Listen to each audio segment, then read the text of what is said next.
మెదక్ జిల్లా రామాయంపేట మండల కేంద్రంలో అఖిల భారతీయ విద్యార్థి పరిషత్ రామాయంపేట శాఖ ఆధ్వర్యంలో నిరసన కార్యక్రమం చేపట్టారు. భువనగిరి జిల్లా కేంద్రంలో ఎస్సీ బాలికల సంక్షేమ వసతి గృహంలో 10వ తరగతి చదువుకునే భవ్యశ్రీ వైష్ణవి ఆత్మహత్య కారకులైన వారిని శిక్షించాలని డిమాండ్ చేస్తూ ఏబీవీపీ నాయకులు పట్టణ కేంద్రంలో భారీ ర్యాలీ నిర్వహించారు. అనంతరం బస్టాండ్ వద్ద రాస్తారోకో చేపట్టారు. తెలంగాణ ప్రభుత్వానికి వ్యతిరేకంగా నినాదాలు చేశారు. పాఠశాల ప్రిన్సిపాల్ వార్డెన్ నిర్లక్ష్యం వల్లే అర్ధరాత్రి వేళ కొందరు ఆటో డ్రైవర్లు హాస్టల్లోకి చొరబడి విద్యార్థుల పట్ల అసభ్యంగా ప్రవర్తిస్తున్నారని వారు ఆరోపించారు. విద్యార్థుల ఆత్మహత్యలకు కారకులైన వారిని వెంటనే శిక్షించాలని వారు డిమాండ్ చేశారు. ఈ కార్యక్రమంలో రామాయంపేట నగర సంయుక్త కార్యదర్శి ఎస్ఎఫ్ఎస్ కన్వీనర్ సాయి, కార్తీక్, రాజు, సంతోష్, రోహిత్, రవితేజ, సాయికృష్ణ, భరత్, విష్ణు, అమృత తదితరులు పాల్గొన్నారు.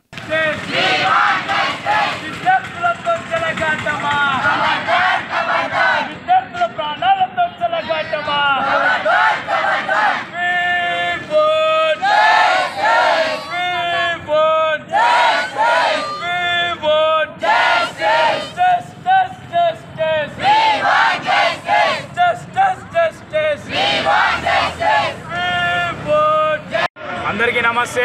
ఈరోజు అఖిల భారతీయ విద్యార్థి పరిషత్ రామాయంపేట శాఖ ఆధ్వర్యంలో నిరసన కార్యక్రమం నిర్వహించడం జరుగుతోంది. ఎందుకంటే 3 రోజుల క్రితం చూసుకున్నట్లయితే భువనగిరి జిల్లాలో ఉన్నటువంటి ఎస్సీ సంక్షేమ హాస్టల్లో భవ్యశ్రీ వైష్ణవి అనే విద్యార్థులు ఆత్మహత్య చేసుకోవడం జరిగింది. ఈ ఆత్మహత్య గల కారణాలు ఇంతవరకు తెలియకపోవడం సిగ్గుచేటు.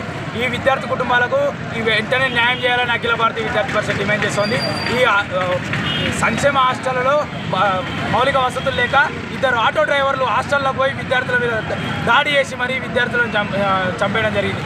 దీనిని అఖిల భారతీయ విద్యార్థి పరిషత్ తీవ్రంగా ఖండిస్తూ ఉంది. ఈ రాష్ట్ర ప్రభుత్వానికి కుమారి ఆంటీ మీద ఉన్న శ్రద్ధ విద్యార్థుల మీద లేకుండా పోతూ ఉంది.